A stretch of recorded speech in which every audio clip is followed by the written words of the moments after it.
When I actually know. Okay, fair warning, council members, I'm turning the microphones on and going live to record. I don't, not anymore. I don't. Right.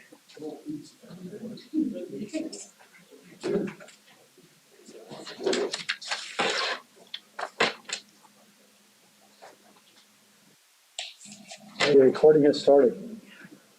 Recording.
Ready? This meeting of the City of Erda City Council meeting will come to order. This is Thursday, March 10th, 2022. Time is approximately 7 o'clock. And we are in the Tooele County Auditorium located at 47 South Main Street, Tooele, Utah. We'll start off with a roll call. Scott Gerbay. Here. Craig Smith. Here. Jess Bird is here. Terry Minor. Here. And Cale Martin. Here. We are all in attendance. And Scott, would you lead our pledge tonight? I'm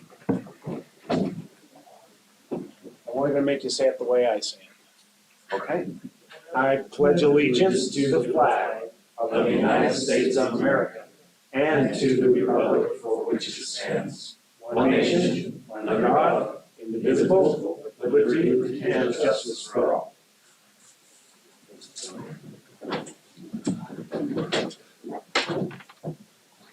All right, we'll go ahead and open up the meeting to public comment. If you have something to say to the council, please come up and sign your name, state your name, and let us know what you have to say.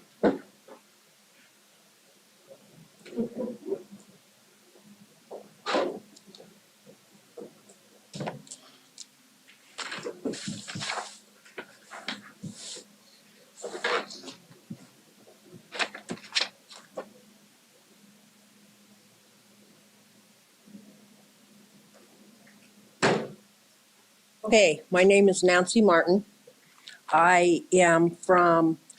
We live in Brookfield Estates.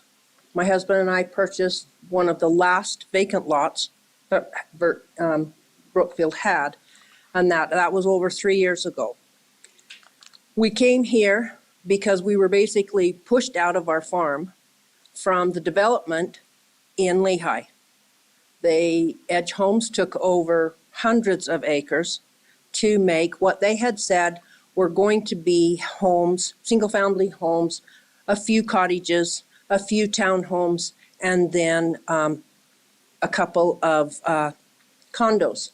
What eventually happened is they got rid of all of the single-family dwellings. They got all rid of any home, cottage, or anything, and went strictly for townhomes and condominiums. So when we moved here, we wanted the slower paced, the rural area, back to the open spaces, nice homes, and wonderful sunsets. And that's basically that's why we purchased what we did. In that time, what I have seen over the 3 years is the citizens and the people from Erda and the surrounding areas were fighters. We are fighters. And what we had to do, no one really wanted to do it, but we found the pre-existing government entities would not listen to what we had to say, why we were here, why we were living here in the areas that we were. And so, yes, then we had to have referendum after referendum after referendum, because that was the only way we felt like we were heard. Now, to have Erda be put in as incorporated as a city, that in turn was a fight. And we did that. And so every one of you that went for election on your platform, you stated that you wanted a rural Erda. We put our faith in you people to basically do what you said you were going to do. Yes, we have to have responsible development.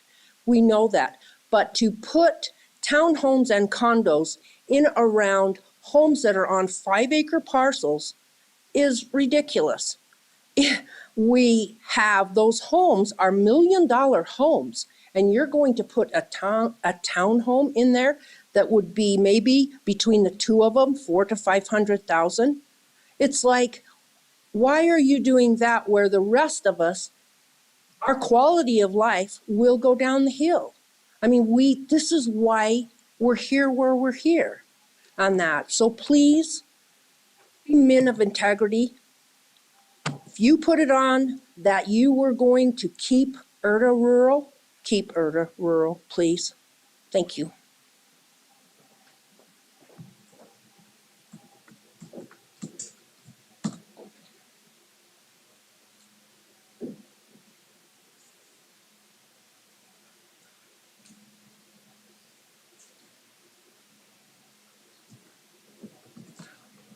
Anybody online?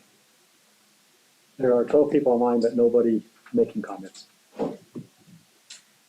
Joshua R. Martin, Erda.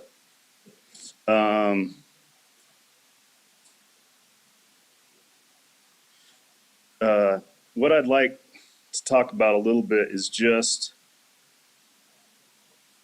how my property is going to be affected by this development. I'm just one guy. I have a family, and we'll all be affected. Everybody that lives in my house will be affected by this development, especially the one thing that has concerned me from the very beginning, and that's the road going through.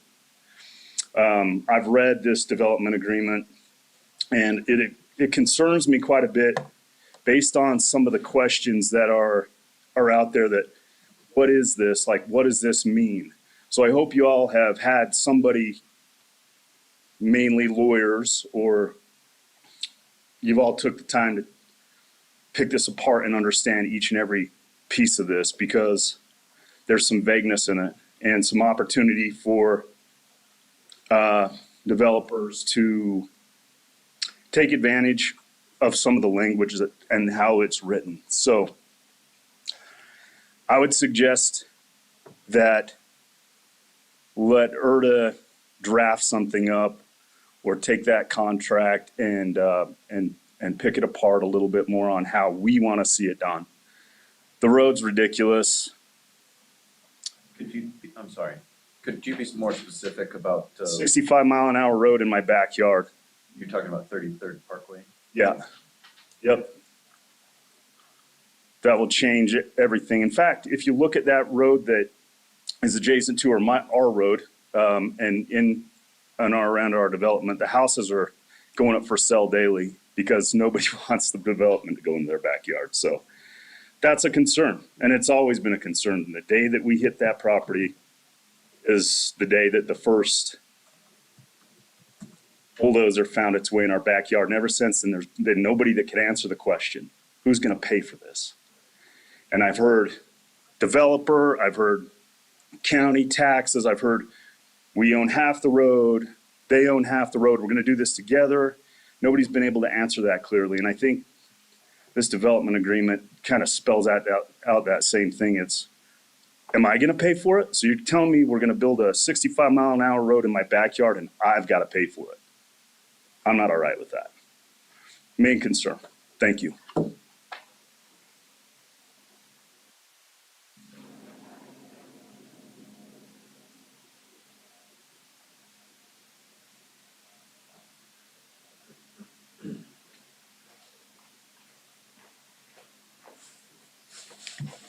I'm Jamie Marvidakis, also in Brookfield Estates. One of my biggest concerns is going to be the distance, or what you have separating rural developments that have already, that have been there for years now. Yeah, we've only been there for 5 years or something now, but the development's been there for quite a few years. And I have fencing up for my dogs. I have fencing up for my horses. I have a donkey on my property. But that's not going to keep somebody's 2-year-old kid from coming over. And then what happens? What happens when the neighbor's dogs, they have fencing for their, but somehow you run that fine line. And we, like some of the other people, got pushed out. We're from Riverton. I grew up there. We got pushed out. There isn't, horse property's gone. That's I grew up in's gone. It's being taken over by by subdivisions, by townhomes getting put in. So we moved out here because we wanted property. I wanted a place for my horses. I wanted a place. I understand there's got to be some development, but when we were in Riverton, our 2 acres got surrounded up by houses, and then nobody wants to pay for the vet bills because I have 3 horses standing out there with 15 darts in them that I have to doctor for a month. So $4,000 in vet bills later because somebody's kid wants to shoot darts over the fence. And kids' bicycles in our property and we couldn't bring a stop to it until we finally started just mowing them over with tractors and throwing everybody's stuff back over the fence, busted to pieces.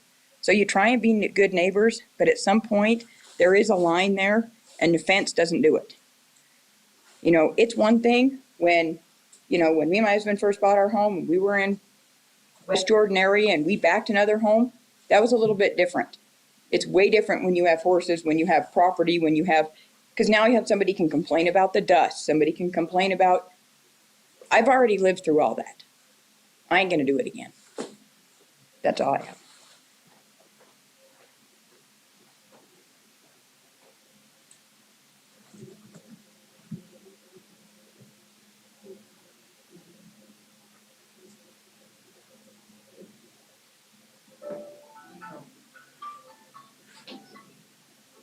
Anybody online, Corey? Have a raised hand. Right. Gwen Young, raise your hand. Gwen, it's your turn. Go ahead and unmute yourself.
Any other raised hands? Not on mine.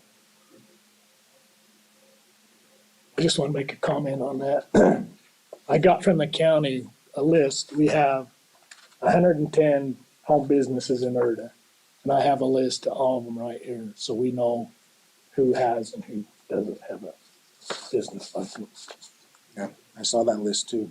Thank you, Terry. Surprised me how many were.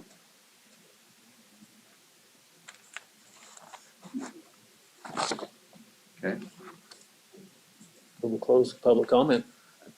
Second. been moved and seconded that we close public comment. All in favor, say aye. Aye. Any opposed? Aye, public comment is closed. All right, has everyone had a chance to read the minutes from March 3rd?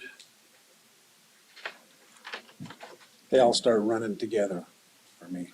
I'll move that we go ahead and approve those minutes. Well, if you didn't read them all at the same time, they wouldn't do that. Been moved and seconded that we approve those minutes from March 3rd. All in favor, say aye. Aye. Aye. Any opposed? Unanimously. All right, we'll move on to treasurer report. Well, we got our first City of Erda profit loss budget versus actual. And pretty much what it says is we had to create a budget for 6 months and then for the year, a lot of numbers was written down. And all this does is say, this is what might have happened, but this is what really happened, and this isn't, and back and forth. So the only thing that really is different is that we still have $3,111 as far as the building permits. But again, that's just, it's not gonna stay there very long because we'll get a bill from Ensign Engineering for probably most of it back. So, and we still currently owe the Twilla County Clerk's Office $4,404 for the election. I think that's the only one that we, as a council, have not paid for yet. So We have a deadline on that bill. she, when I talked to her, I don't know if it's changed since, but when I first talked to her, she said she knew our situation and was in no rush, but. And then I'll let you talk. We got a meeting with somebody Monday to talk about something, bonds or something. Oh, with the Utah Trust, Oh, that's who bond, oh, it's that, that's the insurance. yeah, talking about the possibility of somebody that loans money to municipalities. Well, I don't know about this meeting on Yeah, Monday. you do. It's with Ty. Ty's with it there too. I knew we were going to a meeting with Ty, but I didn't know it was Monday. This is why you call me every 3 times a week. Yeah. So apparently, You know more about it than I do. we got a meeting set up Monday with, and I think there's something to do with bonds, but long story short, they handle municipalities and loans. And we figured there's no hurt talking to them. I mean, we don't wanna, my thing on finance has always been, if you find yourself in a hole, stop digging. So I just assume not get into something that's gonna take us years or whatever to pay off. I just assume creep along and do what we can until we get a better idea, but it doesn't hurt to talk to anybody. So, Sure. So you said the meetings with Ty, there's someone online with their hand raised named Hunter Hoffman. I don't know if that's Ty's account or something. If you guys want to acknowledge them, it's up to Go you. ahead, Corey. Let them in. Whoever has their hand raised named Hunter Hoffman, go ahead and unmute yourself.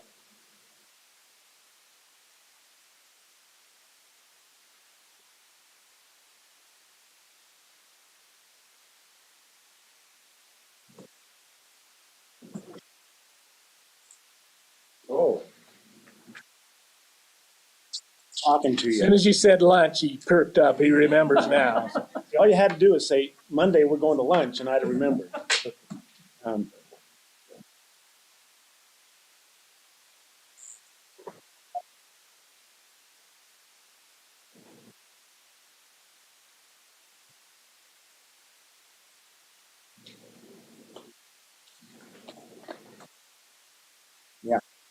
Yeah, Well, thanks for clarifying. thanks for calling, Ty.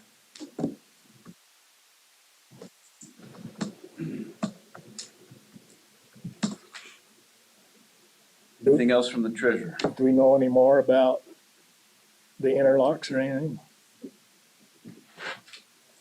Still locked out? No, I talked to Colin on Monday or Tuesday, and he said he would have them done. I said, I offered to do them and let him tinker with it. He said, no, he'll do it. Nothing. In the draft, we were expecting to have a return and be funded on March 15th, which is coming up here. So we'll continue to wait and see. And we did apply for our PTIF account, and they put on an iPass thing too, but the PTIF account is awaiting approval. I don't know how long that takes. It's about 3 days now.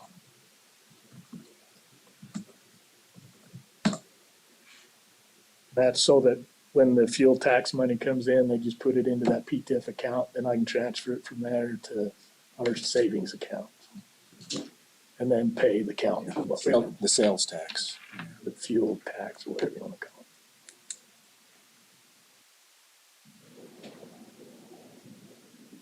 it. Okay, anything else? Covers everything, right?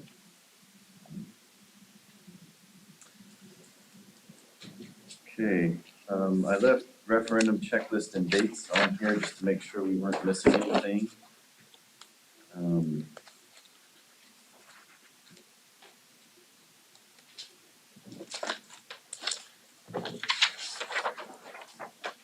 There was something due today and tomorrow, arguments due. This is under proposition information pamphlet, arguments were due, Yeah, if anybody wants to make some arguments. and we haven't received any arguments. Within one business day, no, we haven't received any arguments.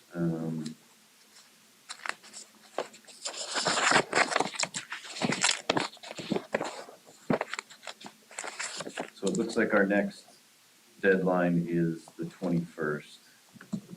Fiscal and legal impact is due on the 21st. I think we have a draft on that. That's about done, isn't it? Deliver impact statement to clerk's office and first three sponsors. 321. So we got a little time, but I think we're looking okay there. Any other discussion on the referendum?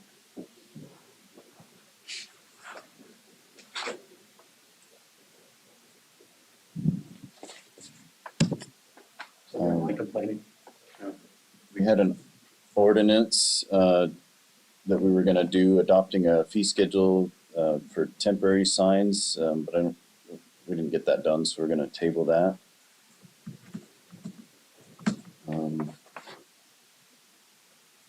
Okay, now the big discussion. Directions to city attorney with respect to a Stomple certificate request on Ochre Point. So we've received a request for an estoppel certificate from the owners of Ochre Point, requesting 10 items. I posted that request on the Utah Public Notice website today, so you can read through those. And so our job tonight, we may not get there, but I'd like to get 80% of the way there, at least, and is to come up with some real directions for our attorney, John Brems, to know how to respond to and draft that certificate for us. So what are we going to respond with? How are we going to respond? We could choose not to respond, and that's still a response. So we could not respond, or we could amend the response, or we could adopt it wholesale and provide that certificate as requested. So I'll just open the floor to that discussion. My question to John is, how can another entity charge the city with like a $500,000 bill for like that road.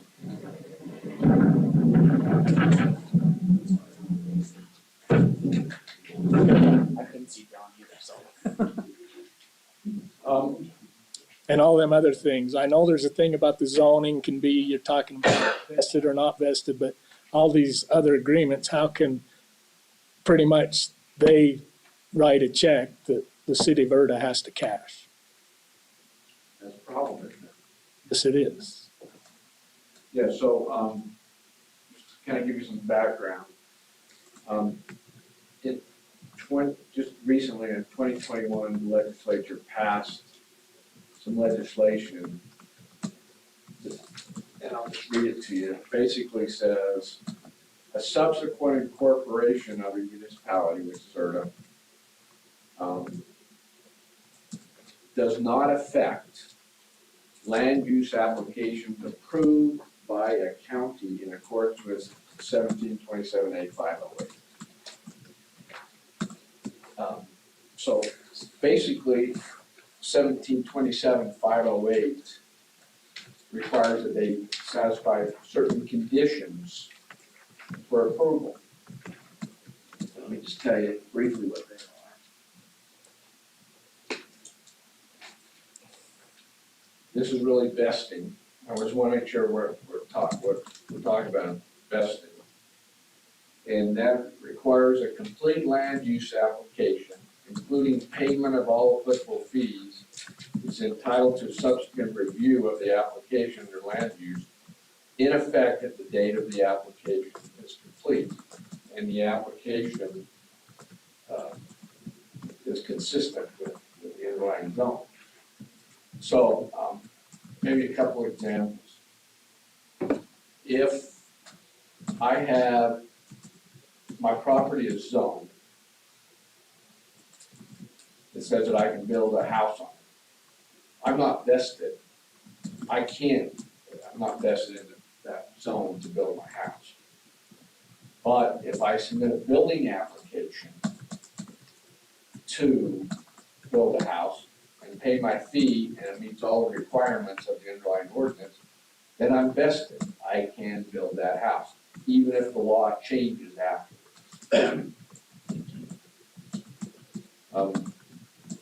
Question is, has the law changed? We are now the new city, and we had some discussion with these folks. What I don't understand too is like the developer signed it on November 4th after the election. I mean, there was a city council elected at that time.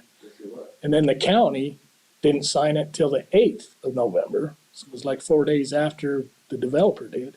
And then on the 3rd of January, which is when the state granted us our cityhood, that's when it became final, I guess you'd call it. So all that, it makes no sense to me. It was reported about an hour and a half before our local entity plat was recorded. So the lieutenant governor issued the certificate of incorporation and gave Jess some documents that he then brought out and had recorded. They recorded about an hour and a half after they recorded the development. So the question is, this is really a confusing area. I'm trying to really articulate so you can understand it. The question is, do they have vested rights? And if so, what are they? If they have vested rights, the statute contemplates that we have to comply, we have to live with them. Question is, I don't know exactly what vested rights they have. I don't think their county's commitment to buy land for a road is a vested right. I think that's a contractual right. It's not a land use component. So I don't think we have that obligation. The estoppel certificate is probably more of a contractual obligation than a land use component. So the thing that started this all is the developer is considering selling some or all of the property to another developer. And that other developer is saying, I'm gonna do my due diligence, and I wanna make sure that the city agrees that this development agreement is valid. And that's what they're asking for. It just says may too. They don't have to sell. It just says they may sell to them.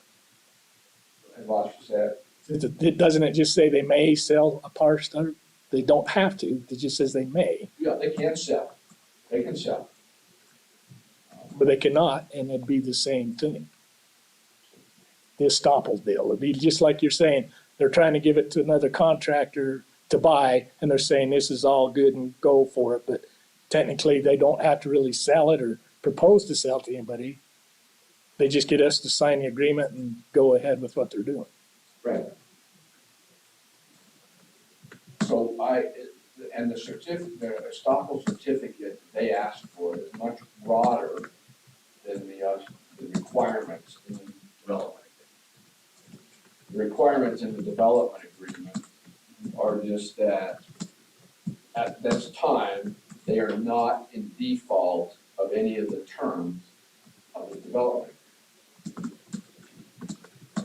Well, they want all sorts of other promises or estoppels to us.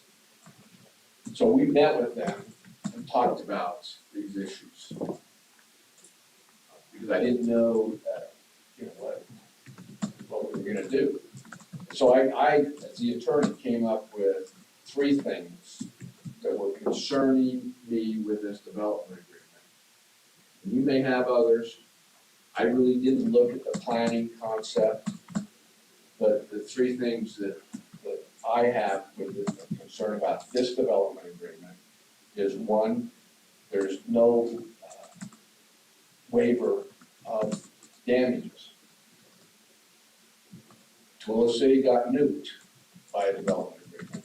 So all of us that are doing development agreements now, we've learned, don't allow monetary damages. So we've asked for that. Second, we asked that the obligations that they put on the county to buy the road or to buy the underlying property for the road be removed. And third, there's a provision in here that they're gonna give property and $1 million to build a city hall with no time period on it. And so I probed that and said, well, we probably ought to have some time period in that it occurs. And this is just the attorney thinking, it seemed to me a little premature to be thinking about building a city hall. Because I think we have other needs, like a snowplow, a dump truck or whatever, a planning coordinator or whatever. So I said, I'd like to untie those, and I'd like $1 million sooner than later, and we can use it for what we want. And we want real property to build our city hall at some time in the future, when we want to. So we had probably a couple of hours of discussion. And there, I think the 2 points, they would agree to change, to modify, to take out the requirements for the roads. They would modify the real property and $1 million. Of course, we didn't come up with a date. But they're pushing pretty hard back on the cap or limitation of liability. And I would recommend to you, why would we do that? Because if we were drafting this brand new, it's a quid pro quo, we negotiate. One of the things we negotiate, we would always negotiate with is no monetary damages. You can go to court and have the court order us to do things. That's the protection. But you don't get a nuke us for money. They're pushing back pretty hard on that. What was all that stuff signed back in 2010? Why was that a part of that? There's 2 exhibits, which have to do with the county's obligation to buy property for the roads, those were inserted at the end of the developer agreement. There's lots of questions on that. Right, isn't that one of the things they agreed to take out? That that's not gonna be a city obligation if we agree to. It's my understanding that those contracts have already been executed and done between those property owners and the county. So anyway, there's definitely seems to be some question as to what the city may be on the hook for purchasing for the roads or for the intersection. Right, that's my point to the planning process. We don't have the ability to do that. So you guys met with them yesterday. I didn't know that. I didn't either. So I called Joe today. And he said, just like they had promised before, they'll pay for the road. And they're willing to pay for, they don't think that they'll need extra property for acceleration and deceleration lanes. But if they do, they'll pay for that too. That's not part of this East Apple thing. Well, it's part of the development agreement. Yeah, we're actually. I don't believe it is, and we need to make sure that it is. Put it in there. If they want to put it, they'd have to That's- rewrite it and put it in. That's in It needs the, to be yeah. specific, just in case this does get sold. Cause yeah, I mean, you can call and have a conversation with Joe, what happens when you can't do that, cause it's someone we don't Sure. know. Sure, We've gotta what if, make sure we've got our- what if he gets killed in a car accident? Yeah, we've gotta make sure Yeah, that, it needs to be in writing, and Was their plan C, told me is they'll put it, rewrite it and try again? Well, that's what I'm at, that's what I'm asking you for direction, what you wanna do. Fight it now, you wanna see if we can massage it or modify it, or do you just wanna say, we give, you can have everything you want. one thing we've gotta look at too, Scott, I know me and you talked about this, it's page 31, the pod plan. Did you look at that, John? Briefly, I didn't look at the planning concept very carefully. So I'm gonna read this. It says the maximum total density for all pods is 1,260 units. The range of residential units for each pod is shown. The county may not reduce the number of units in any pod if the effect will be the master developer cannot realize 1,260 residential units in all pods combined. So, correct me if I'm wrong here, meaning if they can't fit, the 1,200 homes here in these, they can go in any of these pods, which include the agricultural preservation, open space, and 5-acre lots. Well, that's certainly something to clarify. Yeah, but I mean, because it's something that definitely needs to be clarified, because we're expecting. so I went back and read that again, and it would be better to have more clear language. But I Yes, think what that intent is saying is if the county, now the city, says you can't have, some of those larger ones, you can't have that many housing units in this area, then they have to be allowed to put them in one of the other areas. So, and I can see that. yeah, There's I think that there's certain things that need to be left out of these pods where they can't build there, including the agricultural preservation around your yeah, that property. would be a good idea. And the 5-acre lots, I think. If they're gonna build 5-acre lots. See, there, the they only should be ones held that to can it. speak of intent is the ones that wrote it up. We can guess what their intent was, but they're the only one. Normally, what you would see in something that pod component of the development agreement, you see some maximum number in that pod. Yeah, and they do.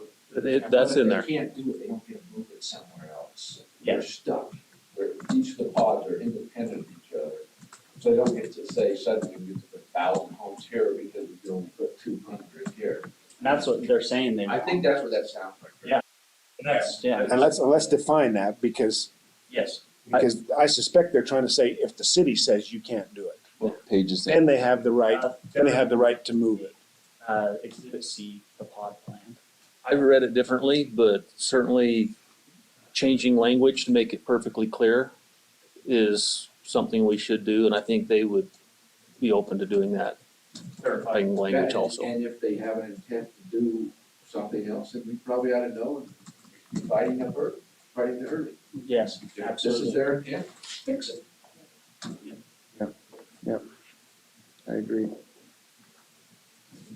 in the conversations that we've had, with me and you and their attorney and the state ombudsman conversations I've had and some outside conversations with attorneys, I truly believe that they are vested in their land use, which is their density and their pod concepts.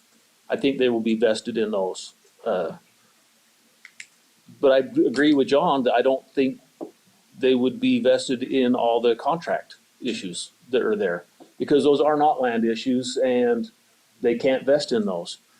Most of those things actually protect us, but the three things that John mentioned are something that we certainly, the roads, and they've said that they'll do that, but that language needs to be changed, that we have no burden on getting any property for their roads.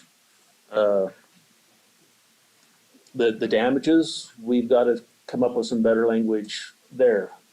Ways of capping them, or, like John suggested, they could get equitable relief just to do it. City tries to stop you, go to a judge and have the judge order that, yeah, you can do that, but there's no damages, monetary damages to the city. And then the third thing, and they also seem quite open to changing that, is we need some hard dates on when property and money will come to us, not just have it floating out there, so maybe it happens in 20 years. We can't do that, and it's a contractual issue that I don't think they're vested in that part of their contract. Speaking of vesting in an ombudsman, I know at one time he had said that he'd only heard from one side, just like probably all the other attorneys have only heard from the developer side. He said he couldn't make a decision unless he heard from the side that opposed it and said they didn't. So they can submit all of their paperwork and all their reasons and why they say they can't. And then he could make an official, but none of that, to my understanding, has happened yet. He hasn't been requested for an official determination on this, whether they're vested or not. Right. Because that'll take 6 months, and so he has not given official review of it. He's very familiar with it. Right. But he's only, like I said, only heard one side. We had talked about that as an approach. Let's go to the ombudsman and ask him, what are the vested rights under the development? Their concern with that is timing. They want to get going sooner than later. They think it'll take 6 months, is I think the time that they were saying, to get something out of the ombudsman. But that's just a fancy term for a lawyer. He's still a lawyer, and all the lawyers read the rules the same way. We wouldn't need judges. Why does it take so long? He's got too much to do to get to it, or? I'm just telling you what they are saying. Yeah. I don't know how long it'd take. My experience has been it's been sooner, faster than 6 months, but their experience is it's been 6 months or longer. But I thought that was actually a pretty good idea, but they didn't like it. So here's a question. If they pay for the road, do they have the right to decide what the speed limit is? And No, that falls upon us to decide what the speed limit is. That's gonna be a If there's public speed road. bumps. it's gonna be a public road. That'd be within city limits, right? What's that? Be within city limits. Yeah. If it's in the city limits, we control speed. Within reason. I know the county wants it to end up on 112, go all the way from Druby to 112 eventually. Yeah, sometime. The benefit of the ombudsman is he's an independent party, and we could all make our arguments of what we think is best and not best. Can we call him and ask him, how long will this take? Can you ask him if he can do it in a month? I can ask him. I think we should do that. I think Yeah. we should look at how fast it really, or what the time frame really is. Right. 'Cause I- When we call him and ask him, we need to be very clear on the question we are asking to make sure that whatever question we're asking, the answer that he gives is gonna the question is satisfactory to both parties or all parties. That way, when he does deliver his opinion on that question, both parties have their answer. Get what I'm saying? Sure. Yeah, you don't want it to be absolutely accurate and absolutely worthless. Correct. Yep. What is our main concern here? And I would imagine it's the density. Sure. Here's one thing I've had lots of questions from the public too, John. I don't know if you've read this part, but can they, every 5 years, right, there's a review, I think is what you would call it. Can they increase the density, depending on who's on the council, every 5 years on this development plan? I've gotten that question a lot from the public, and I don't know how to answer it. Modified every 5 years. The party's gonna make the changes to an agreement, both sides agree. But both sides would have to agree. Both sides are gonna have to agree. My quick reading, I didn't see a 5-year reset, but I could look more carefully. I've got it right here, if you tell me where to look. There is a every 5-year review in it. And I think that's relatively standard. What if they want more commercial? What if they want to change something? As long as the city agrees to it. The whole contract, if both parties agree, could be terminated and completely redone. Most all contracts are that way. If both parties in the contract say, no, we want out, we want to do something different, it would be something different. So if in 10 years, a city council got together with them, said, we want to scrap this and do something different, and they wanted to do it, it doesn't matter what we put in this contract. In 10 years, the next city council could do it if they wanted to do it too.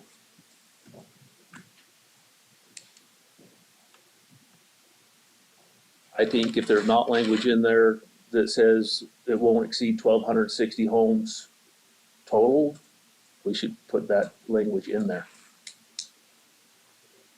I think in what areas too specifically. It does say that. It does say that. Yeah. But I wonder if we could put it like Kel's saying, you know, you can't just push them into any place you want.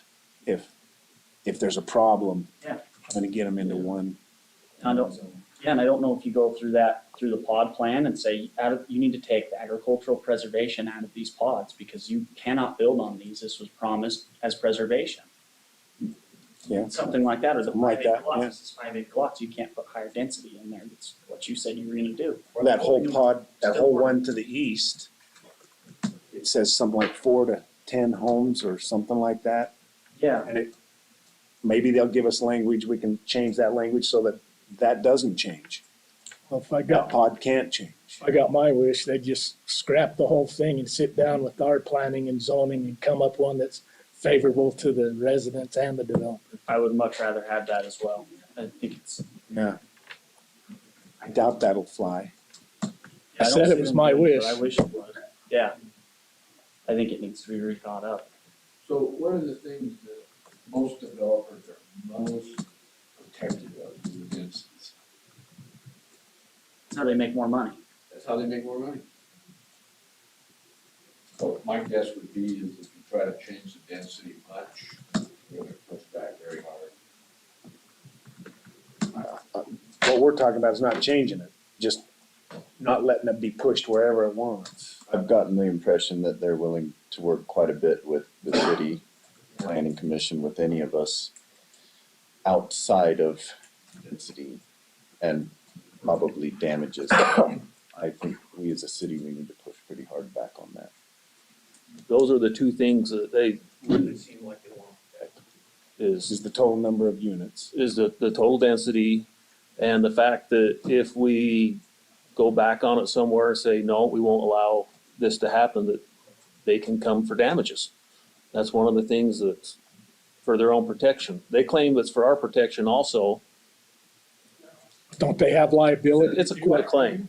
Don't they have liability like we do? And has everybody thought of the damage this could cause to our city and infrastructure wise?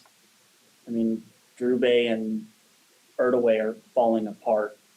I don't know, I've hit a couple of potholes, even coming here. And I mean, has anyone thought about how much money that much more traffic will cost us and possibly raise taxes on people because we have to constantly fix the roads or modify them.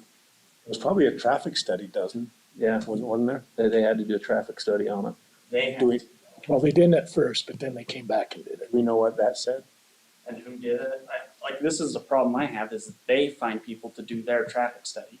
I mean, if I was making money on something, I would find someone who would have a favorable opinion. I've noticed that in planning and zoning, nobody brings a traffic study that says it's gonna fail. Yeah, it's true. Very true. It's something we gotta think of. I mean, is this gonna affect everyone already living in Erda? Is this going to raise their taxes? Is this gonna destroy their roads? Is this gonna affect their It's gonna rights affect too? everybody's commute that relies on 36, Oh, bad. period. So it's all stuff we have to keep in mind. Then it won't be like Tooele where it's stop sign from Cow Ranch all the way to 1,000 North, bumper to bumper. Be just like the old days when the depot was running. You go down Sheep Lane at 7 o'clock in the morning or 4 o'clock at night, and it'd be bumper to bumper from there Remember that? clear to Lake Point. Could always tell what time it was that way, but That's right.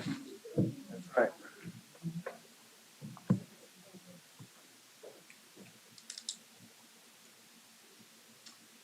So John, I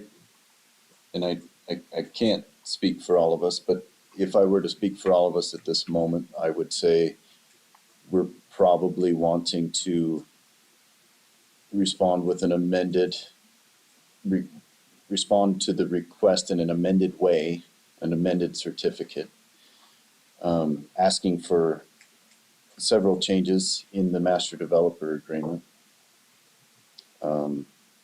I think it makes a lot of sense if we were to sit down together as a city or a planning commission or both with the developers and go over some of these things and see if we can come to agreement on several of these things.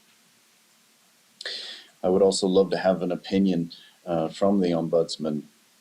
I can understand the developers not wanting to wait, and I think they feel like they already know what the ombudsman's opinion is going to be. I think it would provide some safety for the city if we did have that opinion. We could act upon that opinion, or we could at least weigh it heavily. So we've got, until next Wednesday to respond to this. At minimum, we need to respond with an estoppel agreement stating that they're not in any default with the city in any sort of way, which I think all of us could probably sign that. They don't owe us any money or anything like that. So anyway, I'm not speaking for everyone, I'm just kind of guessing here, but who does that fall on? Do they rewrite it and say, here's that, or are you saying we have to rewrite it? We have to rewrite their. the agreement, The certificate is an easy rewrite. certificate's just You're a not in piece of default. paper. Amen. Yeah. Actually, I probably won't, I'm thinking I probably want to say something by saying you're not in default, we are not agreeing that you're vested in all the rights of the development. I don't want to get, taken in on that. At some point, we've got to get over this hurdle, this argument.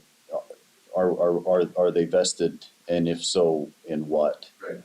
And we've got to decide on how that's going to happen, and it probably shouldn't take 6 months. I mean, these people have rights to a decision. So we've got to get there somehow, and I don't know how to do that. I guess we call the ombudsman and ask what Just they're willing to do. see if we can get some leverage on him or something.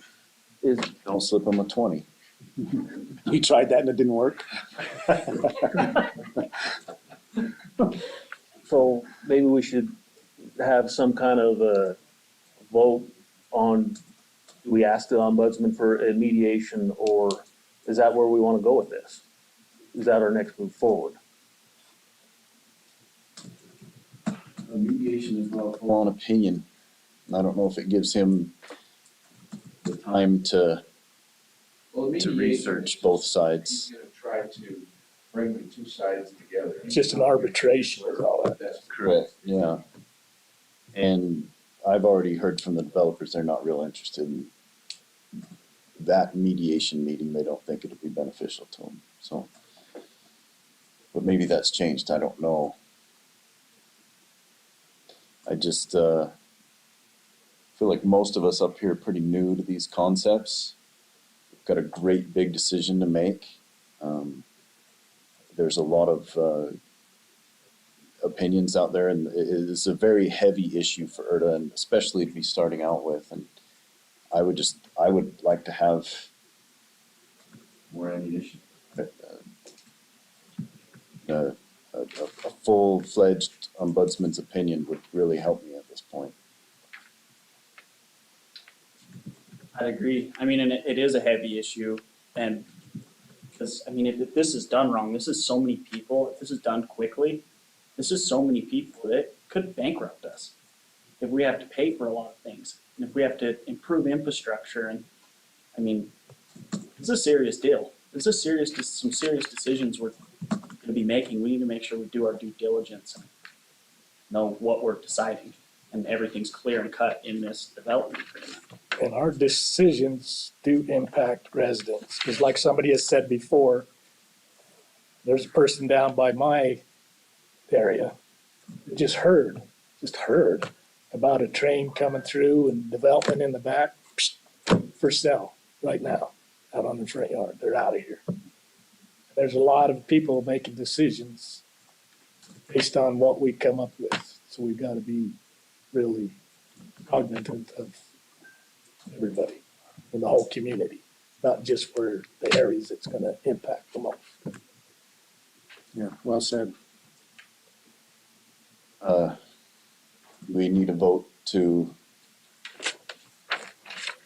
request that opinion from the ombudsman.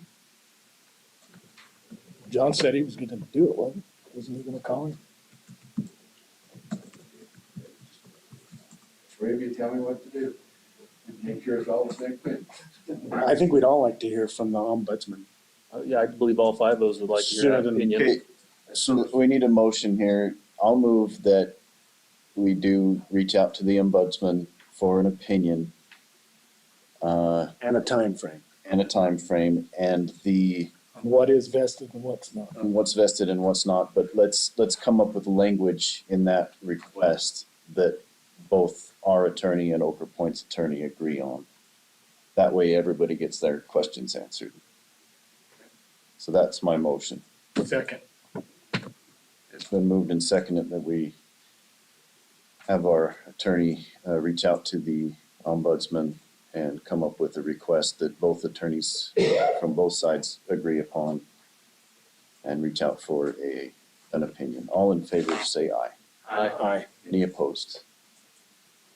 Passes unanimously.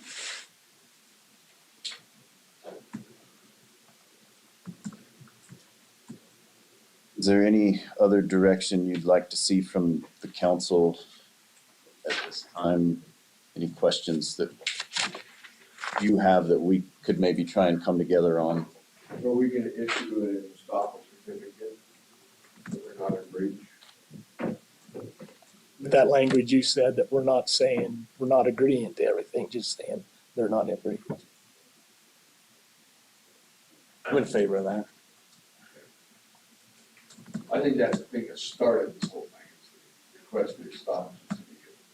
If they were really smart, that's probably what I would be doing, even if I wasn't selling. Right. I thought he was gonna say even if he wasn't smart. Okay, no objections to that?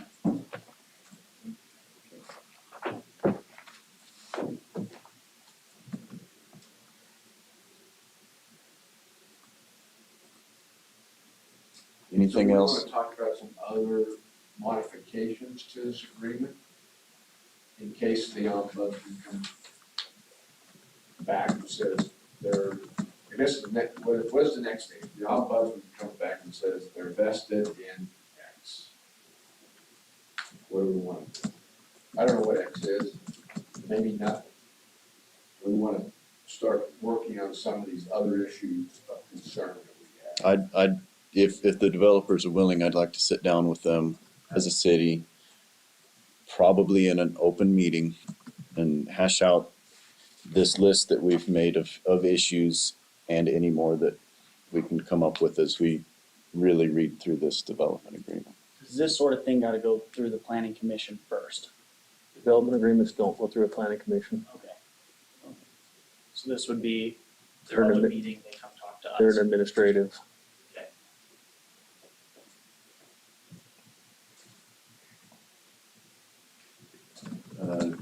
John was basically asking us if we had read through it and had any more objections or points of concern in that master I development. think we need to lay out right now what are our main points of concern. We've talked about them obviously, but we'll point them right now, what they are. The road, one, right? Who's on the hook for the road? Who's on the hook for the road?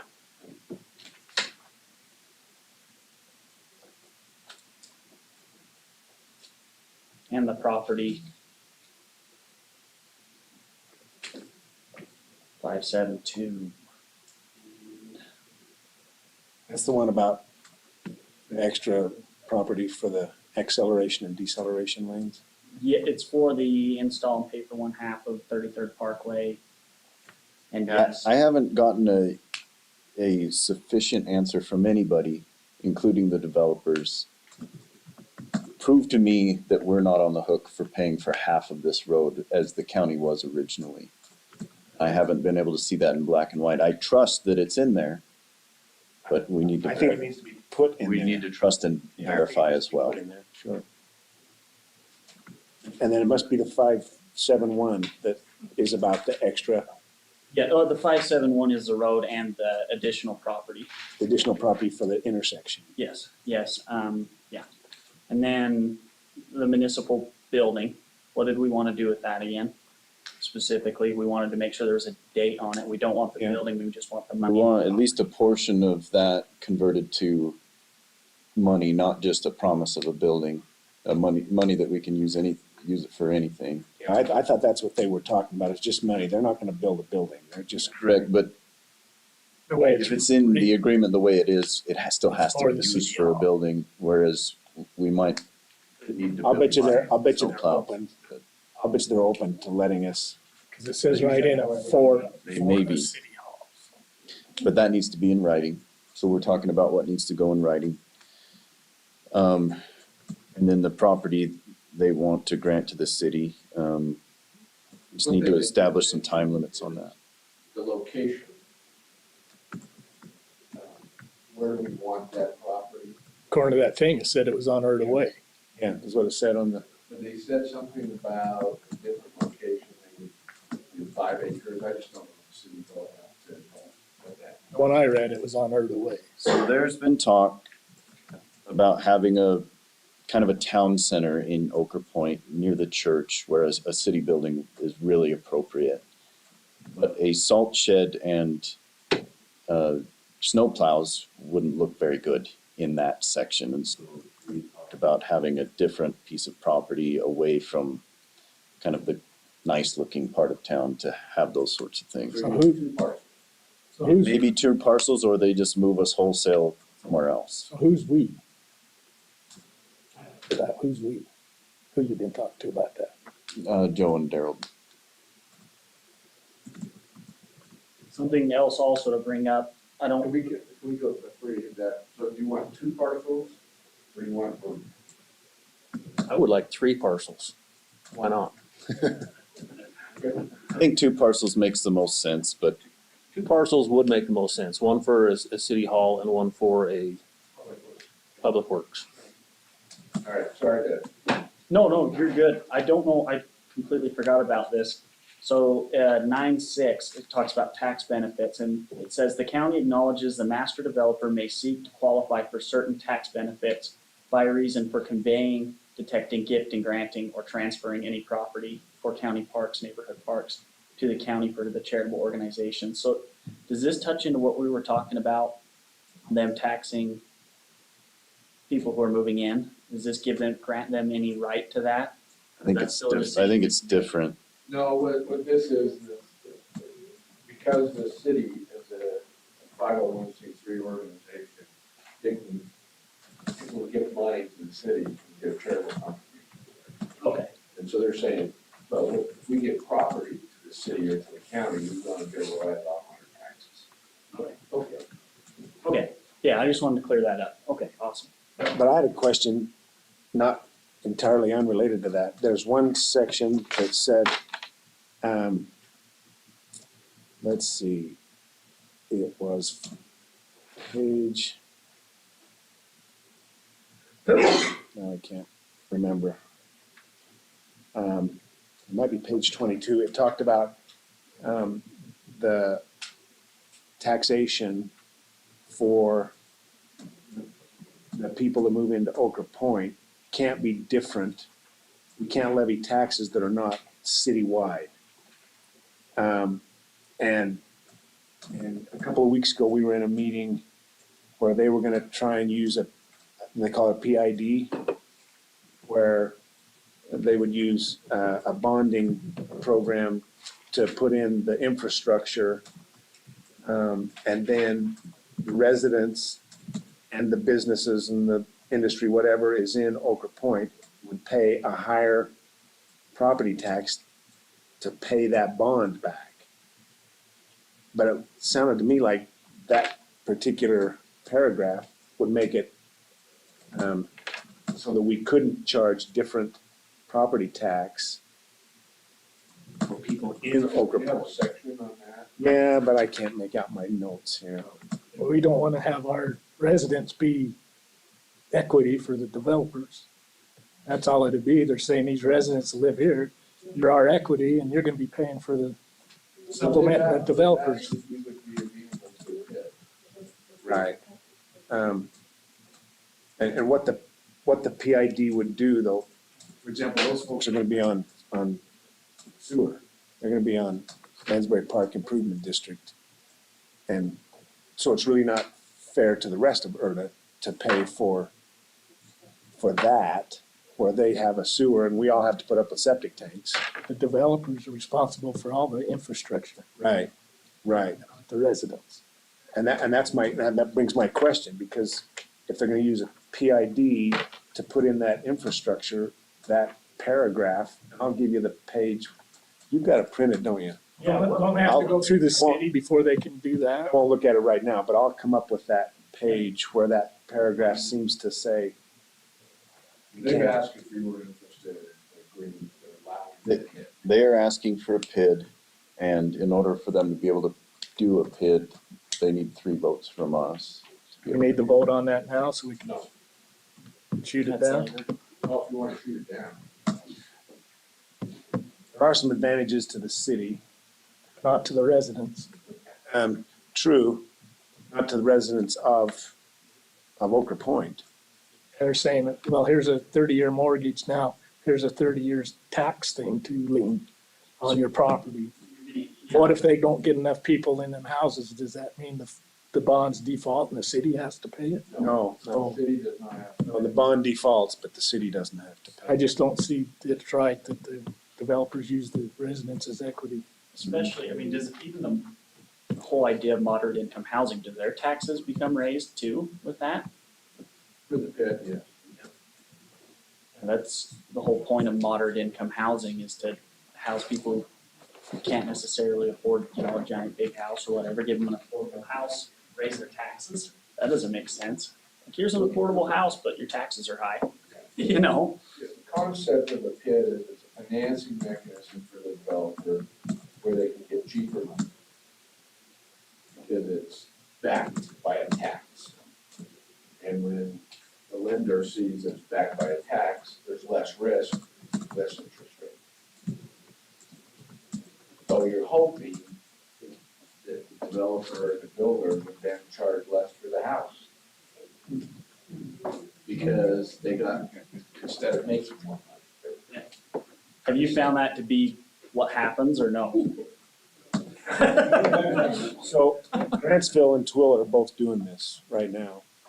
We should be able to get an idea from them how well this works The advantage to all of Erda is gonna be the infrastructure, particularly the water system and the sewer system will be put in all at once. Can't afford to subsidize the developer. It won't be piecemealed together. Maybe we should have Critchlow, ask Critchlow if he can come and talk to us about it. Yeah, and see how it worked for them. See if they thought it was a good thing. And Help the city, or if they thought, no, didn't help us at all. Now, let's really think on this too, like, do our due diligence with it.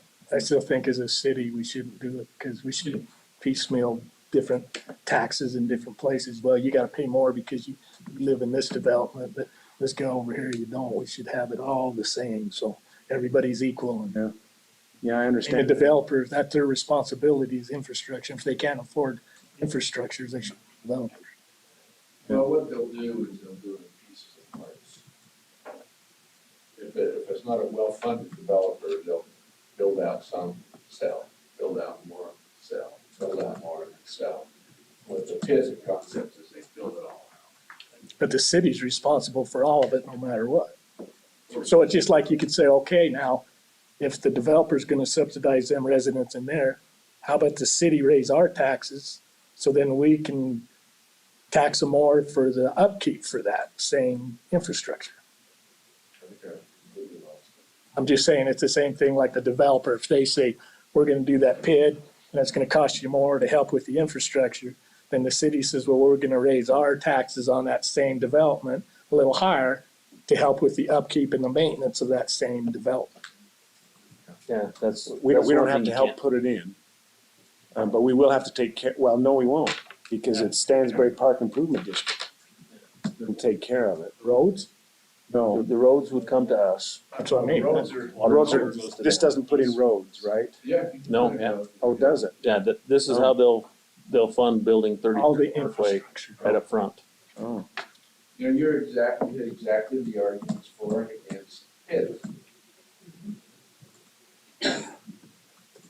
You know who's against. And one of the ways the legislature fixed the PID is you give them actual notice. They have to know that they're into a PID area and that their taxes are gonna be more. So the buyers are buying. And the next one gets it, and the next one gets it, and the next one gets it. Next one, next one, supposed to be the same type of notice. See, and I agree with you with this, but I think that we should probably listen to what Critchlow has to say. We should really look into this before we make any quick decisions on it. Right, right. I'd like to hear what other cities have to say about it, if it's worked for them or if it's been a disaster and their residents are very unhappy because they didn't know they were gonna be taxed more, because in the giant document they signed in little letters, it said, oh, by the way. You Yeah, know, if we can't learn by what others have done, we're stupid. agreed, so. Yeah. I've done lots of thinking on this PID, and while I do think it has some immediate benefits or potential benefits to the city, makes things easier on the developer so that we can get what's promised to us quicker and easier. It gets infrastructure in possibly easier. At the end of the day, it's a new tax, and that's where I got hung up on.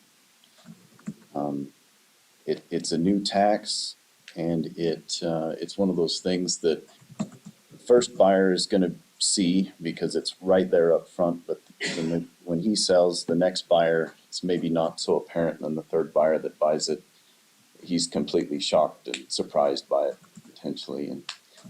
But either way, it's a new tax, and I'm not gonna vote to make a new tax, so. I will definitely be voting against a PID.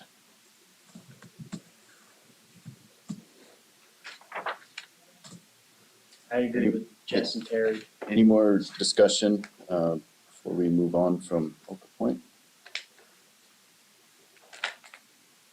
So if you guys think these things in there, call me. If we think of any other points Yeah, that if you need to think of any other change, points or it looks so scary, call me.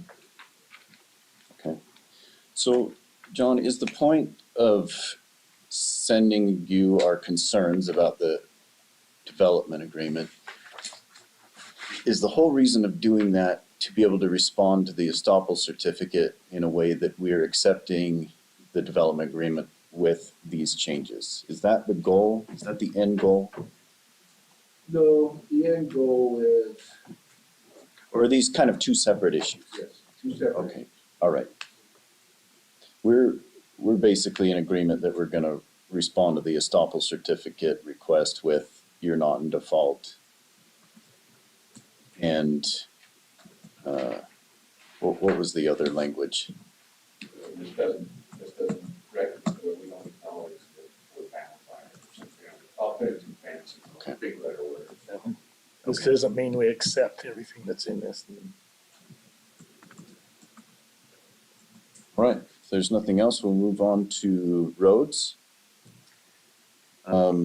We've touched on this just briefly before in meetings, either about roads or police or both. I just threw it on the agenda.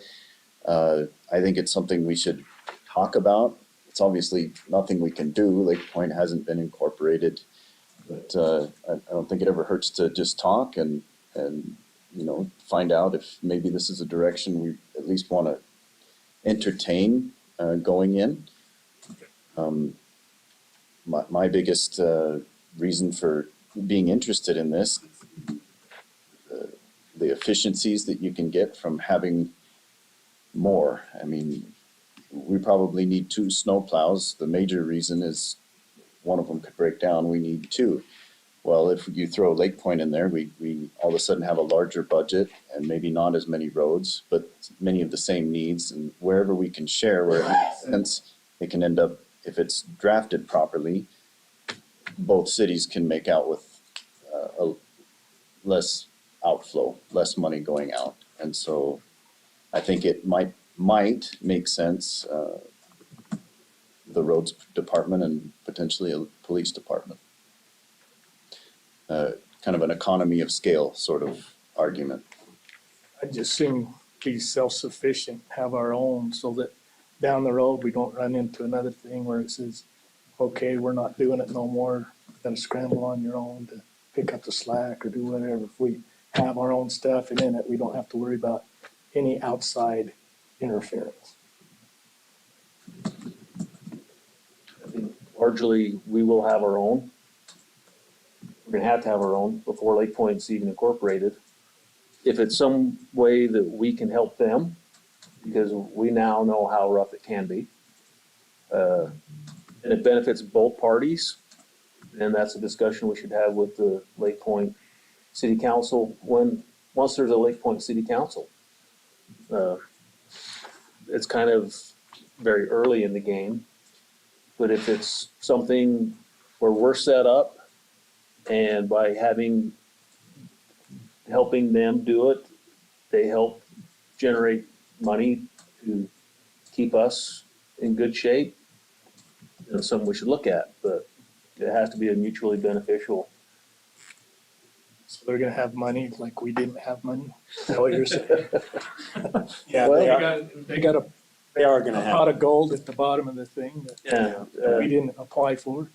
I would envision agreement being something like, look, Erda we're the first ones having to do this.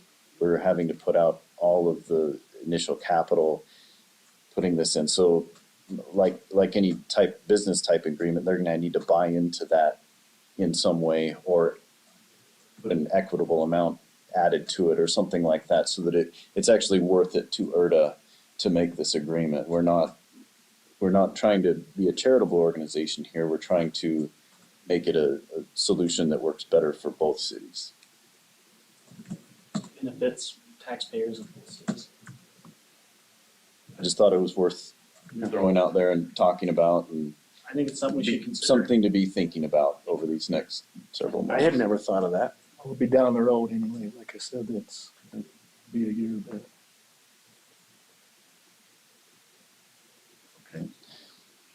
Any other discussion on roads or police? we gave everybody a map of the roads.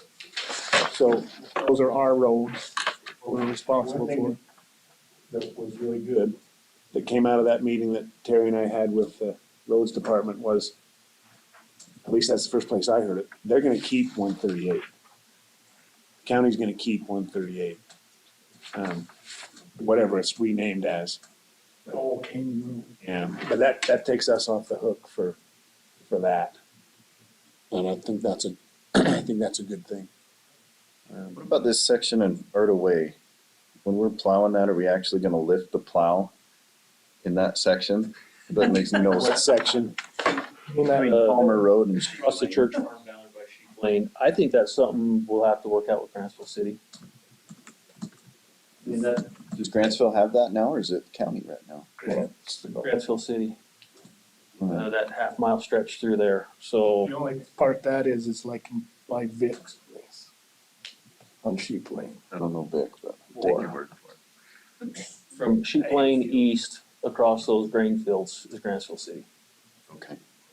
If you go by the deal, the west side of Sheep Lane is Grantsville. Maybe this is something we could tackle, two things we can talk about, what we were talking about earlier, bringing Critchlow here to talk to us and talk about this as well. Then there's like one little shot down there by Amy's place that's in. Yeah, I see a Yes. few sticks here that put us in the same position that Grantsville's gonna be. Yeah, there's a few roads that are hit and miss here and there, and we'll have to work those out with our neighbors. To see what sections, who wants to take care of them and where. It doesn't make any sense if we're going down Erda Way to lift the plow off the road. And have them send a truck clear from Grantsville over to there. But I think those will be easy to work out.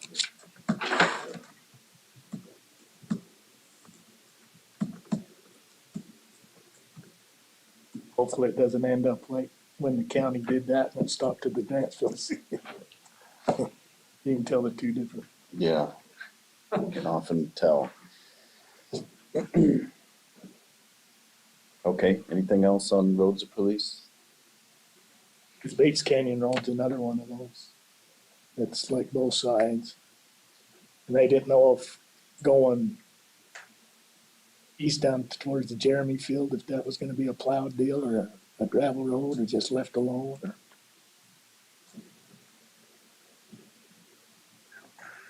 That's all to be worked out later.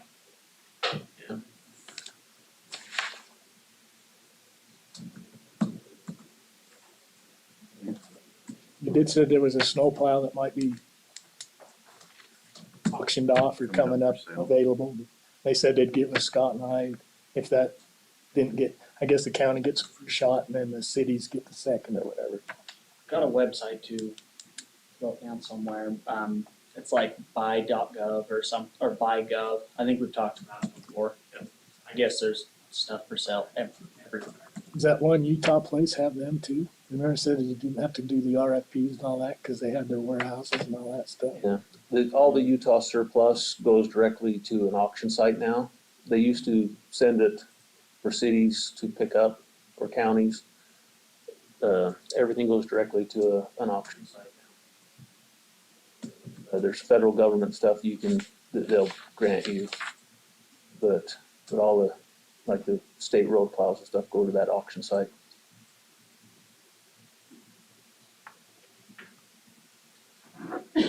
I'm done. All right. Anything else on roads or police? What about police? Have we done anything? Still can't talk with the sheriff until we get these agreements done. Agreement signed, yeah. So we're patiently waiting on Colin. Hopefully this week.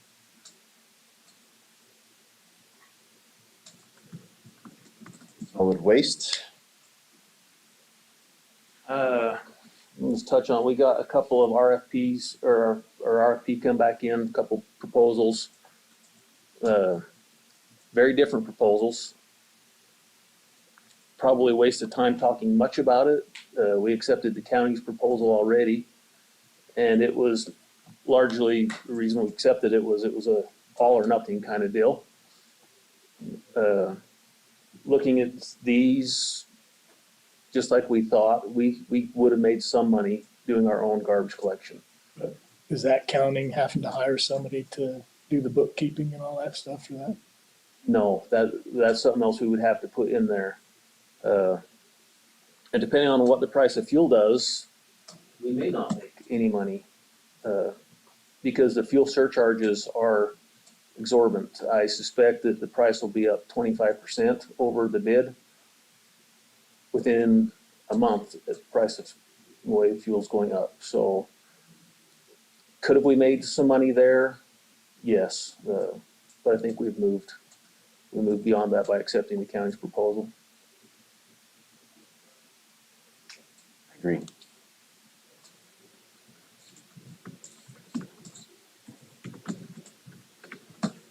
Ordinance adoption. Just waiting on Anthony to find people. Okay. Get back next week.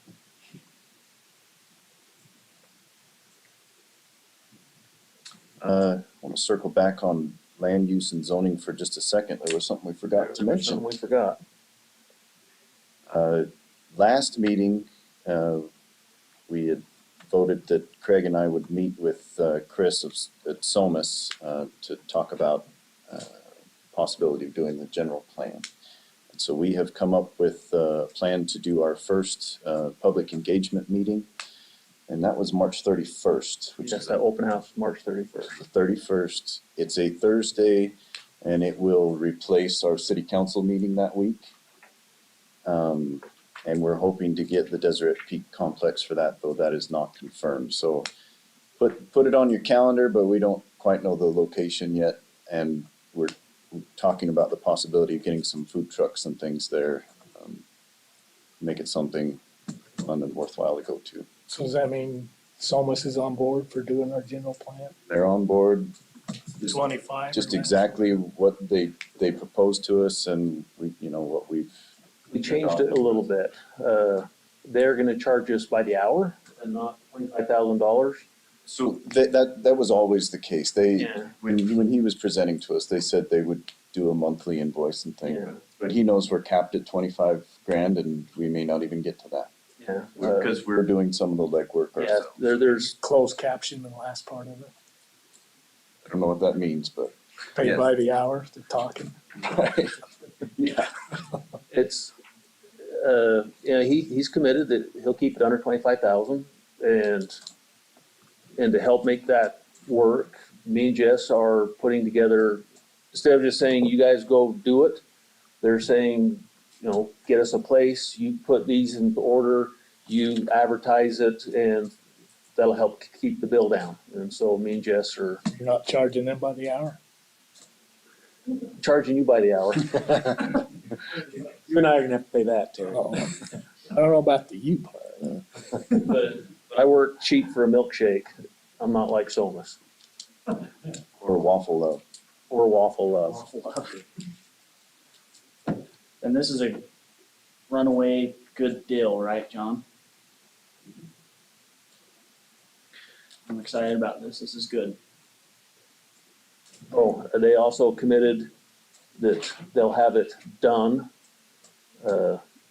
about the 1st of May, no later than the end of, or middle May, so we can send it to our planning commission to get modifications and back, so we can have it implemented and done in June. That's quick. That is a very quick turnaround. Well, they've got a lot of the work done though, so that helps. So what criteria do they use when they put together a city plan? Do we know? Does anybody know? Yeah, they'll start with the plan that they have. I'll ask people for input. It won't be like a centrally organized deal. There will be tables, different booths and tables, and they'll get it in a more distributed kind of way, get as much information as they can. But wouldn't they also have, I don't know, some kind of an idea about, when cities are set up, it's better if we have industrial in one part of the community, or if there's geography that they have to contend with, do they have I wonder if they have a formula that they use. They do have a big plan for that, and they already have all the data endpoints of all this from the county plan that they just did. And they will put all those into, there's sensitive ground, and they already know where that is. They've already done the survey for it. So they know, yeah, this is gonna be some wetlands. It needs to go in this type of use. They've already looked at it and they have a fair idea. They'll give a very general, plan, and then we write what we'd like on sticky notes and we put it on their maps. And then they take all that and put that into the general plan. You get to plan your city. I'll bring my crayons. I'm bringing extra sticky notes. I'm gonna bring some duct tape to stick the sticky note.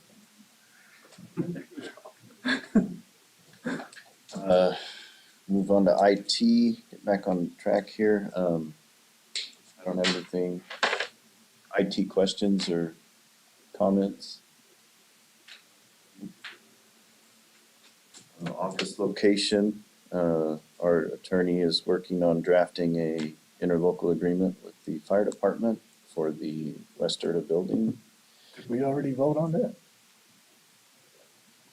So, I don't remember voting on that. I don't either, No, actually. if we ever did. I know they came up with a thing, but I don't know. Last I knew, they were still waiting to come back with an official. I heard. so we need an agreement to vote on, I think. Right. Oh, a resolution or an interlock agreement, It'll be in your local cooperative agreement. not just a resolution. So if you're gonna say no, tell me so I won't draft it. Well, we don't know nothing except $400 and $400 a month, you get to use the facility. Is that a good deal? I think There's it's a pretty somebody good, that's offered it for free, but yeah. But it's not as good a location. don't know where it is. In Tooele. So the county has two offices in what's the name of that, not the Clark Tower, on the corner of Vine and Remember the name. Main. And they were $200 a piece, no Margette's building. but they were upstairs. That included all utilities. I think we gotta just take the best deal we can get, it's cheapest on the city for office space. There's a time limit on that one. Those buildings could be torn down. They're selling all their property. They have put an RFP out to sell the property, and part of the condition of the sale is that the building will be torn down and something else will be put there to replace it. So how long we have that office is unknown. Could be 3 months, could be 3 years. But it's unknown how long that office space would even be available. So there's a downside to that one too. I don't know if that 400 from the fire department is set in stone either, so. How long is that for a 6 month, year? So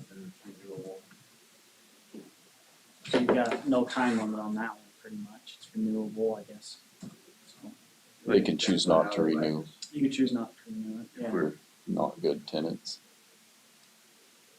But we would be the best tenants. Yeah, yeah. Was that where you're proposing that our clerk will be housed to do their work? At some point, we're gonna need to hold some kind of regular office hours, Or is maybe not every day, but That'll be our something official predictable. mailing address. Mhm. It doesn't have to be my house or Scott's house anymore, For my house. or your house. So, yeah, no, we do need to vote on it still, and we do have a few options. What do you think, Scott? I don't know. I think, I'm surprised that it's 400 a month, but I guess everything's high. It will be, I think it will be more practical for us to have it in Erda somewhere. It was gonna be free, but then some people from the public complained. So it's more, I can see they might not want to be paying our bills for us. makes sense. It should be, It's part of taxes. The North County. yeah, it's coming out of taxes one way or another, I guess. To get our big boy pants on. Right. It should make, it's whatever the amount is, it should make sense. I don't remember what our allotment is in the budget, but It's, for me, it's very much a mixed bag. I think the office in Twilla was a much better office. sure, it's made to be an office. It is made to be an office. The downside to it is it might be rubble in 3 or 6 months. I got the impression standing up there that it was gonna get very hot up there. It's hard to tell in the wintertime, but Well, they did have the heater really cranking that day. just the way the skylights and the windows and the south facing, it seemed like it was gonna be not I think fire station will be a good beginning fix. It's Fire station has some other really nice things about it. It has more space. It can serve as a backup meeting It location. could be a backup meeting. It has parking. So there was mixed bags. Like I say, I don't think it was as good for an office, but it might be a better fit overall. So do you want us to vote on it now, so you got a warm fuzzy, John? That'd be helpful. I move we send John, or have John make up a contract with the North Twilla Fire Department. Second. Office in Erda. Been moved and seconded that we have John draft a interlocal agreement with the fire department. Is there any further discussion? All in favor, say aye. Aye. Aye. Any opposed? Okay. There you go, John. Okay, You I'll- owe me one. You owe me one. In Erda bucks, yeah. One of these shakes. Advertise for city clerk and recorder. We've got probably 14 resumes back. 14? I think so. I thought there was about 9, but there's 14. I check your email. Holy cow. Another batch came today, huh? They probably all run together. Like, Yeah, I can't determine which person is which. Most are experienced in the medical field, right, Terry? I didn't know how he wrote it up. I don't know if it's because Scott and I are on the council. They think they need an EMT on it. But there are definitely some resumes on there that stand out. And we need to come up with a way that we all agree with that Standards. how we're gonna choose which resumes we call in for an interview. Isn't that one we need to do kind of like in a closed meeting so we can come up with criteria for hiring? I think we could come up with a criteria, we just can't discuss names. Yeah. Well, no, what I'm talking about is we come out and say, okay, you need this, this, this, then everybody runs home and types in this, this, and this. How would they? And they all go, So I've already been paying for Indeed for 7 days, and then Facebook, I think I capped it at 7 or 10 days.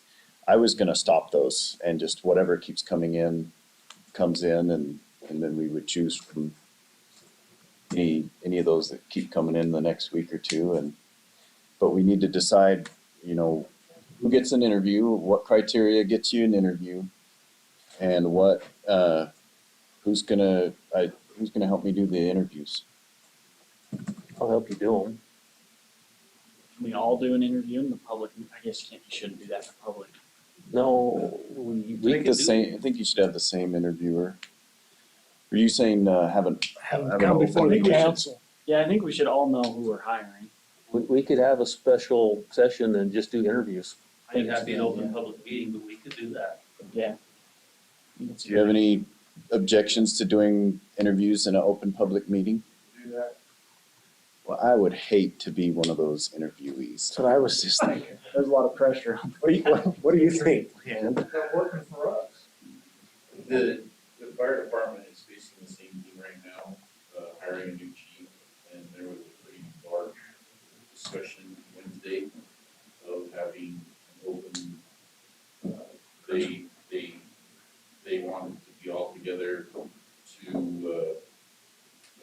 do the interview, and it had to be a public meeting, because they were all together to do it. We could not legally do a closed session, because we can only do it if they're, the only thing that was close enough to even get close to it was they were discussing someone's character. And so they felt that it would be illegal to do a closed session, and they felt that the same thing, that they didn't want to have the interview process done in public. What they decided to do is they're going to have 3 members, or 2 members, and 2 civilians interview the chief. And then those 2 members and 2 civilians will bring their candidate to the board, and the board will vote on it. I think the school district is doing that right now. That same, Yeah, and I think they're doing it that way. So I got a question for John. How do we have an open public meeting and do interviews of candidates and not have the candidates want to come sit down and listen to the interview process? You only have 2 members of the council. If you have 3, it's only. So those are our choices, either have everyone come sit down and listen to the interview and the first person goes in blind, or 2 people do it. Yeah, I've seen in the past where they've asked the people not to sit in and listen. As a courtesy, that you can't force it. I think it's the public's business. I think we should be open about it. Whoever we're interviewing is gonna have to sit in that chair 6 times a month. The disadvantage is the first person who's interviewed is going to be able to hear everything that the other people who are being interviewed are going to hear what the first person says. So the last person interviewed has a distinct advantage, because they know all the questions that you're gonna ask. They don't come in on those things. Right. Usually they'll be out with some big thing. So we have to choose them at random. We have to choose the order at random. Well, and that's why the fire department said, hey, okay, we'll have 2 members of the board and 2 civilians. They were trusted individuals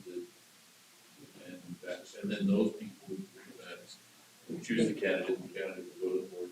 And then the board finally has the ultimate decision of saying, no, what you brought to us is not the proper response or the proper candidate. Go look for another candidate. Can't we do an open deal and just say you come at like 2:00, you come at 2:30, you come at It's an 3? open meeting. You can ask them not to come, but they have every right to be here. Yeah, an open meeting, anyone who wants to can come sit in on it. The only way around that is 2 people do the interviews and, Okay, straw poll. Kale, open meeting or 2 councilmen? Open. Open meeting or 2 councilmen? I'll vote open. I think it's a great idea with possible pitfalls. not a lot of possible pitfalls. Sounds like it's gonna be open though. Right. Who is, how are we gonna decide who gets an interview? We should come up with some standards. If they have dictation, if they have, but this was the other thing I was thinking about. They could hear what we're talking about. Here's the standards, and then put all that stuff in there. I like the idea that if any one of us wants that person to have an interview, they get an interview. Nominate them. And if all of us, say 2 or 3 people, that's all, we agree on that, then that's it. But if one of us wants someone to have an interview, they should get an interview. I think it should be work on requirements too, not just a good old voice system. I don't think, well, I know this person, so I'm gonna recommend them. I think they should have skills in certain deals like record keeping, dictation, so such and such. So they gotta meet at least a minimum requirement, and then we can bring them forward, not just because I know this person, come on down. Let's do both. Let's establish a few criteria right here and then we can each, because these are online, right? We can just each look at the resumes and. We can all look at the resumes. I'm like Jess, there's a couple that stand out. And that's what it seemed like. One that stands way It out. seemed like to me. So what, yeah, I'm just bringing up the job description, if you'll bear with me. I don't know, And did you put it as exempt or non-exempt? Should be non-exempt employees, so they're entitled to overtime. Go by the Fair Labor Standards Act. I don't know. We're gonna be working them overtime. If you give them more than Well, that's 29 the- hours, That's a classification of you're the Fair required Labor to give- Standards Act, 40 hours a week. 8 hours a day, 40 hours a week. And I hope we're not gonna be working them that hard. so I, in the job description, I have $20 hourly part-time. With 2 weeks vacation, that pretty much brings them to 30,000. 2 weeks of unpaid vacation because they're part-time. is their part. You can put in there like they have to be able to type and they have to. Yep, so Those were all in the requirements. skilled in utilizing the principles and procedures of public finance and budgeting. For us, that's gonna be QuickBooks. Computer literacy and experience in operating Google Workspace, which is our main deal. QuickBooks, Microsoft Office, spreadsheets, online meetings, and YouTube. Typing 80 words per minute preferred. Handling multiple projects with interruptions, prioritizing and organizing workload to meet deadlines, addressing citizens' issues with civility.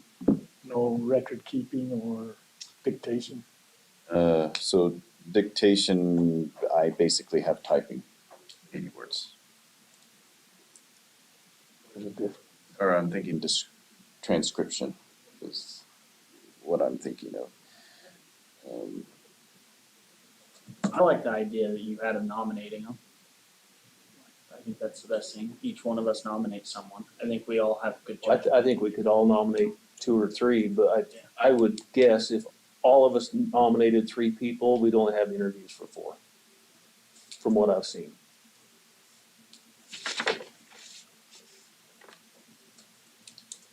That could be exactly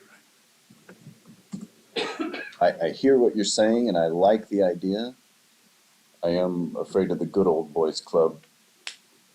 Like I said, Image I of think that. they still should meet minimum qualifications. Whoever We need to hired set up a is minimum number and make requirement. sure that person at least meets minimum qualifications.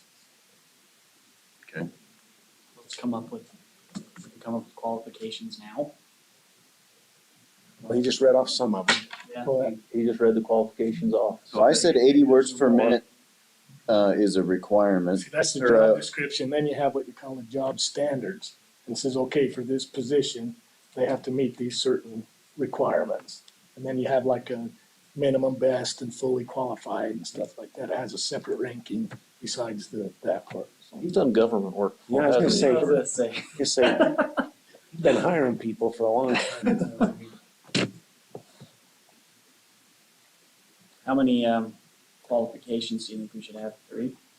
3 or 4 is all. So let's say 4. What's the number one you think? Typing. Transportation. Records keeping. Believe it or not, they have to be able to get around. They have to be able to type minutes. Yep. Which is a difficult job. I don't know how you put this into words, but they need to have the type of personality that allows them to interface with people well. Experience in that kind of job, Corey right? didn't need that. Interacting with customers. Well, Corey gets a pass. Temporary. You get what you pay for, Terry. And some of this person's main responsibilities will be helping me and taking some of the overhead off of me. And so not only records keeping, but a grasp on technology. They can do the YouTube meeting and the Google Meet. So part IT. There you go. That should be a requirement, I think. I think that's a IT no, experience. that's definitely a requirement. So, there you go. That's I 4. agree with those. Any others? And for Scott, EMT. So let's do the I nomination. want you to do it. If I need an EMT, I want you to do it. Let's do the nomination system. Anybody can nominate as many resumes as they want. And then I will go through, and anybody that's not nominated, if anyone meets all of these requirements, then we'll consider giving them an interview. Perfect. Well, I think even after we nominate, we should narrow it down to the top 3. I bet you, like you said, there's only gonna be 3 or 4. I think there's, all of us seen a couple that stood out. I think so too. I don't think it'll be a problem. It's not over yet. You never know. You never know. Yeah. But yeah, once we get the interviews done, we'll need to have, we'll need to have a vote on The selection. who we select. Yep. Okay, I'm good on that. Move forward then. Any reports from council representatives? Scott and I are part of the Mid-Valley Highway Stakeholder Working Group. And we've had one conference call that really kind of just established other conference calls. So on the 21st of March, Scott and I have got to go to the Twila City Chambers or something and have a working group meeting with that. Right now, they're in the environmental stage. And so we'll have these meetings every month or something to get up to date on what's going on and what's happening and stuff like that, so. Thank you for your service. They also had one on their schedule for April 6th. Any others? I do have a meeting this week. Council of Governments. So if you have anything you want me to tell them, anything you want me to do, I'd be glad to do it because I have no agenda here for the Council of Governments. So Seems like there ought to be something, but I can't think of what it would be. well, we've got 6 days until I have it. So if you think of it, you can call me. Okay. General comments from council members.